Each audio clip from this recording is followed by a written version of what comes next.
David Clark Harrison has consulted the I Ching for over 40 years. His track record is almost unbelievable. Out of 64 hexagrams, across 4 decades, he has only misfired once. When he fell seriously ill, he turned to the oracle for guidance. The coins fell. The lines formed. Hexagram 27 stared back at him. Its name, nourishment. Its teaching, tranquility cultivates character. The reading did not prescribe a single medication. It prescribed a state of being. Harrison followed the guidance not just to recover, but to transform. He learned to manage a long-term health condition through stillness. The I Ching, he came to understand, does not solve your external problems.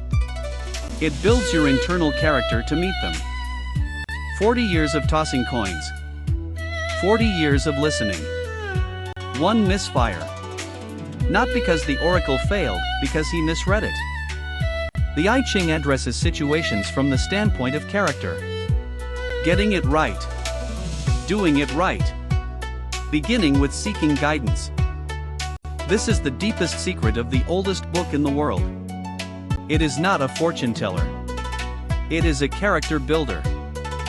A living text that has accompanied him through illness and decision. Through the quiet moments between. 40 years. 1 misfire.